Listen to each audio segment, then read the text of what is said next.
Welcome to Democracy Now!, democracynow.org, the War and Peace Report. I'm Amy Goodman. Funerals were held Tuesday for 7 victims of last week's violence in Paris that began with a massacre at the offices of the satirical magazine Charlie Hebdo.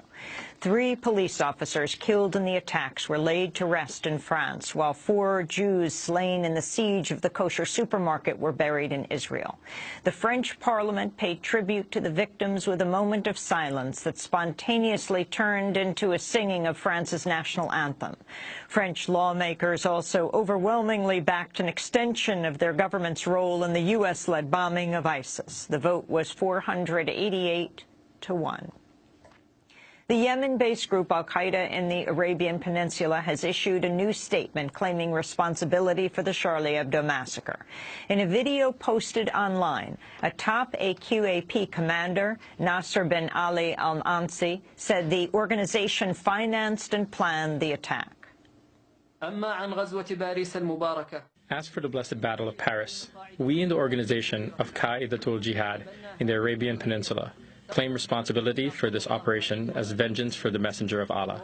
We clarified to the Ummah that the one who chose the target, laid the plan, financed the operation, and appointed its emir is the leadership of the organization. French authorities say they continue to search for any of the gunmen's associates and potential accomplices. This comes as new video was released of the pair, Sharif and Saeed Kouachi, in a shootout with police right after the Charlie Hebdo attack.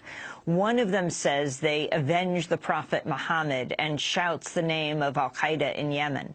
The gunmen fire on a police car, get into their vehicle, then open fire again as they drive away. The Kouachi brothers died in a shootout with police 2 days later.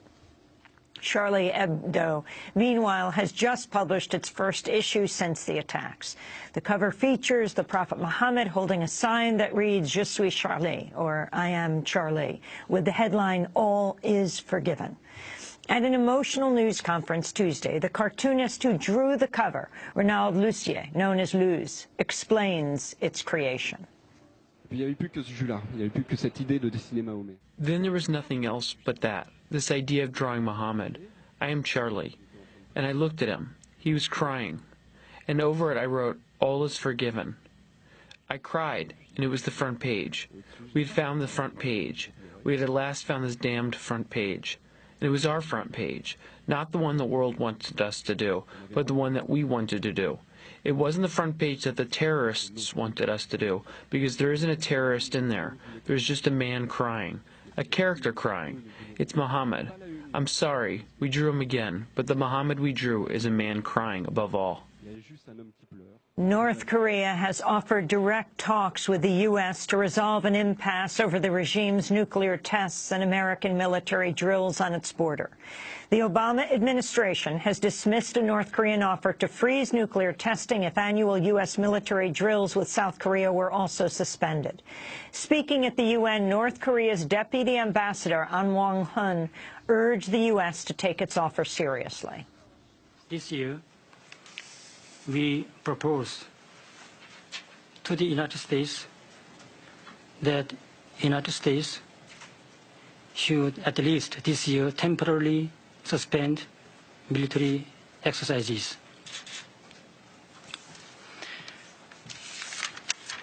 But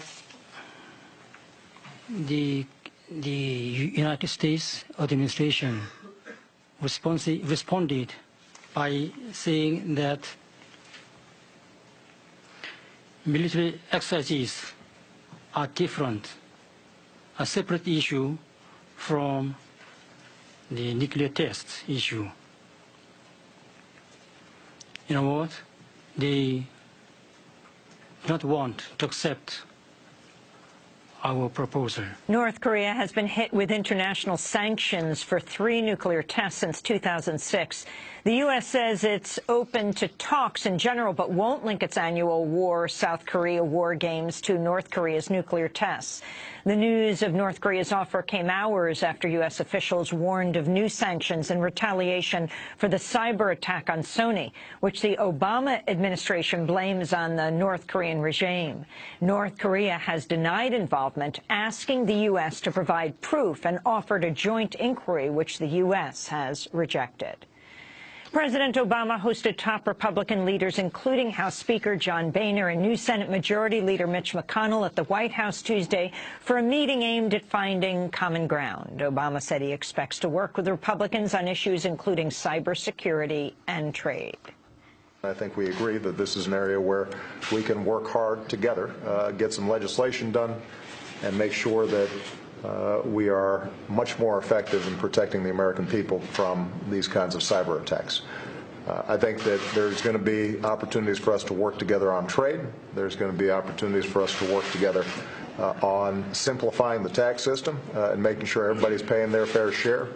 There are going to be opportunities for us to streamline government so it's more responsive. On Tuesday, President Obama unveiled new cybersecurity rules in the wake of the hack on Sony Pictures and the compromising of the Pentagon's Twitter account. The proposals would allow for increased information sharing between corporations and agencies, including the NSA, in part to give firms legal immunity for providing their data to the government. The White House says the sharing would not include personal information. The Obama administration set to announce new regulations to cut emissions of methane gas. The plan will reportedly seek a 45% cut in 2012 methane levels by the year 2025. The Environmental Protection Agency will formally propose the rules this summer, followed by final regulations next year. Rallies have been held across the U.S. to oppose a new Republican push for the Keystone XL oil pipeline. The Republican-controlled Senate's expected to vote for Keystone's construction this week following House passage Friday. On Tuesday, activists gathered in cities across the country to urge President Obama to follow through on his threat to veto the Republican bill and to reject the pipeline for good. Georgia's carried out the nation's first execution of 2015. On Tuesday, 66-year-old Army veteran Andrew Brannon was killed by lethal injection for the 1998 murder of a sheriff's deputy. Defense attorneys had unsuccessfully sought clemency by arguing Brannon's jury was never fully informed of his severe physical and mental damage from serving in the Vietnam War, including PTSD. Oklahoma is set to be the next state to carry out an execution Thursday.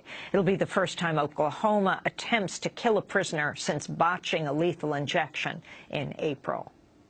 The New York City Board of Corrections has voted to ban solitary confinement for prisoners between the ages of 18 to 21 at Rikers Island. The decision follows scrutiny of the prison's treatment of young prisoners, calling the rules a step forward. The New York Civil Liberties Union said, quote, "An institution as profoundly broken as Rikers Island will require wholesale reform to transform it into a humane environment that emphasizes treatment and rehabilitation over punishment and isolation." Newly released video shows a police officer breaking down in tears after fatally shooting an unarmed man in Montana. Last week, a coroner's jury found Billings police officer Grant Morrison was justified in shooting Richard Ramirez during a traffic stop last April. Video from the aftermath of the shooting shows Officer Morrison collapsing over the hood of a police cruiser and weeping as his colleagues try to console him. Morrison can be heard saying, "I thought he was going to pull a gun on me." I thought he was going to pull a gun. Maybe he was. Maybe he was. Jesus Christ. You survived.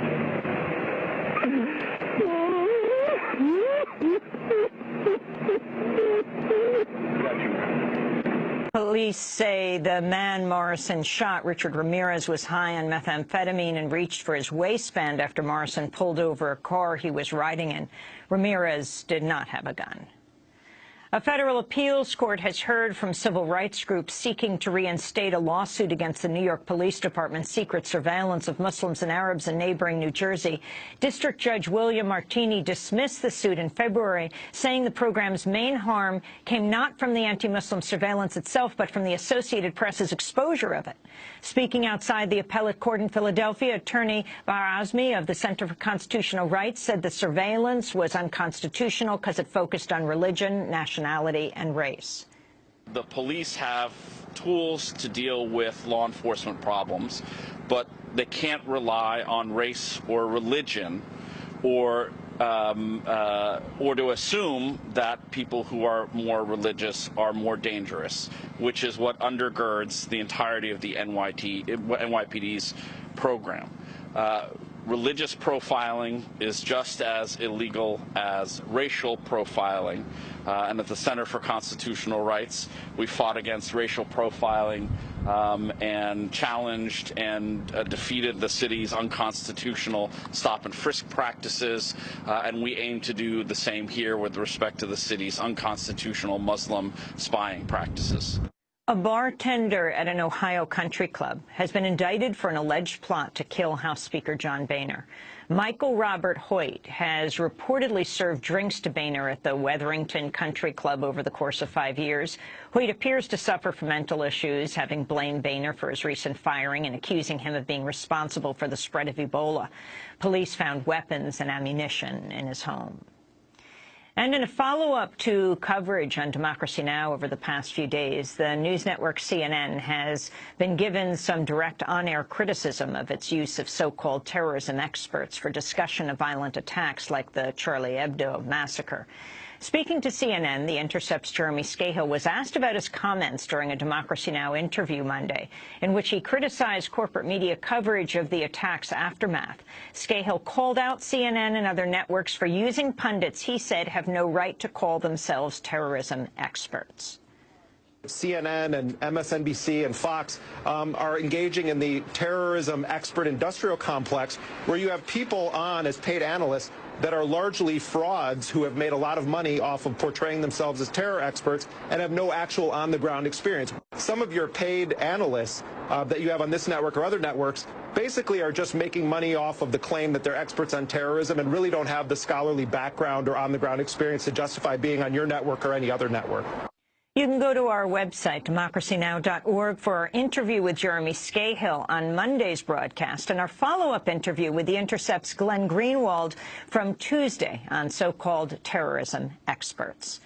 And those are some of the headlines. This is Democracy Now!, democracynow.org, The War and Peace Report. I'm Amy Goodman. And I'm Juan Gonzalez. Welcome to all of our listeners and viewers around the country and around the world.